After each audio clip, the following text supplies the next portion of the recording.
Corona, corona, corona. That's the word that we hear around the world in every country, even in India. Corona. And they say the first wave has gone, the second wave, and the third wave is going to come. And corona, the disease, or COVID 19, now they have Delta, Delta plus, Gamma, and much more. People are scared. People are afraid of death. Many thousands and millions of people have died. I really feel sorry for that. Corona is the word people use much in this century. And let me tell about corona. Corona in Spanish or Latin language, it means crown. And don't be afraid of the disease corona. You have to follow the norms or the advice of the government, of the doctors. Be careful. Keep social distancing, wash your hands, wear mask, and many safety precaution measures. If you follow all those measures, you can be safe and stay at home. Don't wander around, and don't be afraid of the disease corona. If you follow all these things, then you will be safe. Obey what the government says, and you will be safe. And this corona in Spanish, it means crown. The Latin word corona means directly as crown. In 15th century, the English language borrowed directly from the Latin language the word crown or corona. And from that word corona, it means coronation. Coronation means that if a king or anyone who has attained or who has proved his capabilities, then he will be crowned. And that is the coronation day, and that's the coronation ceremony, and he will be honored. And in the Greek word is korene. Korene is the word for crown. And in the olden days, when the Olympic Games and other special games, when they were having the games, and the winners will be having a crown made of leaves and flowers, it's like a wreath. It's like a wreath that will be placed on that winner's head, and he will be honored. That wreath is called corona. And today I'm going to talk from the Bible. There are many crowns that is mentioned in the Bible, many corona mentioned in the Bible. And that's why the topic of my message is corona, get it. Get corona, get the crown. And first we read in Leviticus chapter 8 verse 9, it says holy crown.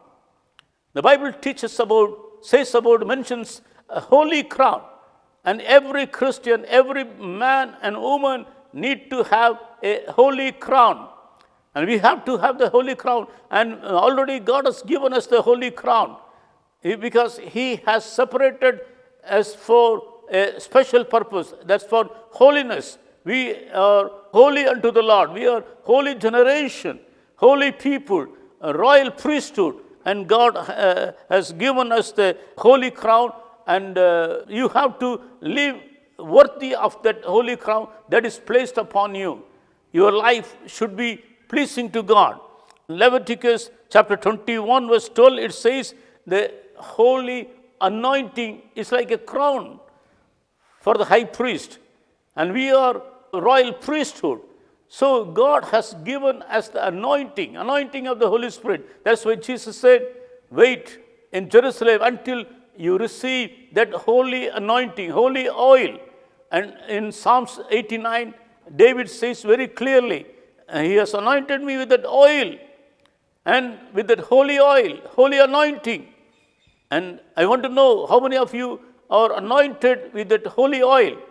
And be careful and give reverence to that holy anointing, holy oil. That's like a crown. Be careful. Don't lose that crown. Don't lose that holy anointing of the Holy Spirit. And God has given you the holy anointing. In book of Esther, chapter 1, verse 11, it says, royal crown. Royal crown is mostly given to the king or the queen. There it mentions about a queen. And royal anointing is given to the royal people. And you and me, we are the royal people. God has chosen us as a royal people. We are the royal priesthood. We are royal people because we belong to the lineage of the King of Kings and the Lord of Lords. So you have to be conscious about who you are. You are a royal person, and God has given you a high anointing like a crown, royal crown. And also Psalms 21 verse 3, it says golden crown. And those days, the crown is made of pure gold, and also precious stones are placed in that crown. God is going to do the same thing again. He is going to give you not only a royal crown, He is going to give you a golden crown, and in that He will put all the precious stones, and it will make that crown beautiful. And if you want that crown, live according to God's will, pleasing to God. And not only He gives you golden crown, in that crown, according to your deeds, according to your work, according to the way of life you live, the precious stones will be put in your crown. So be careful about how you live and what you do. And in Psalms 132 verse 18, it says flourishing crown. That means it's like a continuous blessing, continuous growth, flourishing crown. In another translations, it says it's a budding crown. It buds, that means there is life in that crown. It flourishes, it also buds. And the same way, God has given you a flourishing crown, and He is going to give you a flourishing crown. And by that, God means your life will be flourishing. Your life will be like a growing, full of energy, full of blessing in your life. 2 Timothy chapter 4 verse 8, it says, crown of righteousness. He's a righteous God. If you live a righteous life, if you live holy unto God, and He will give you the righteous crown. And Paul says, during the end of his life, he says, and I'm waiting for that crown. When I see Him, when Jesus is coming in His glory, He will bring me many gifts, many blessings. And in that special blessing is, He is going to bring me a crown of righteousness. Dear brother and dear sister, remember that. He is going to bring you a crown of righteousness. And Paul says, He's not only going to give me the crown of righteousness, He is going to give all those who expect His second coming, or who expect His coming in glory. Are you expecting Jesus to come in glory?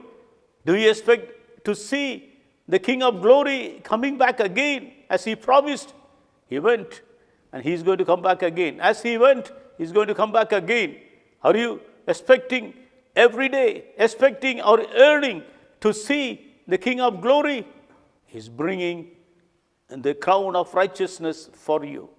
He is going to give you the crown of righteousness. If you live a righteous life, you have to dedicate your life. Say, not me, Lord, everything you. Fill me, Lord, fill me full, my mind, soul, body, everything full of your grace and anointing. That should be your prayer. And He is bringing the crown of righteousness. In 1 Peter chapter 5, verse 4, it says, crown of glory. Crown of glory which fadeth not. Crown of glory which fadeth not. And Peter, I think that he is mentioning the crown which fadeth. The crown which was given in Olympics, or those days when a runner or an athlete is finishing the line first, they place that crown made of like a wreath, made of flowers, and a wreath made of leaves. They will place upon his head. But maybe in 2-3 days, it will all fade away. It will all dried up. But he says, Peter says, not that type of crown which fadeth, which dries up. God is going to give you a crown of glory which fadeth not. Oh, how good is our Lord. He's going to come back again. Say, Jesus come. Jesus come, Jesus. Let that be the earning of your life. And I'm saying, Jesus come. Jesus, give me the crown. Give me the corona. Give me the corona which fadeth not. Give me the corona of glory. Give me the corona of righteousness. Give me the corona of joy. Give me the corona of anointing, of the flourishing corona. How many of you want corona? How many of you want corona? Ask God, Lord, give me corona. Give me corona. Give me the crown. God bless you. Thank you, Jesus. Lord, praise you and thank you for the crown that you are going to bring and going to give us. Bless your people so that they may also get corona as a blessing. In Jesus' name I pray.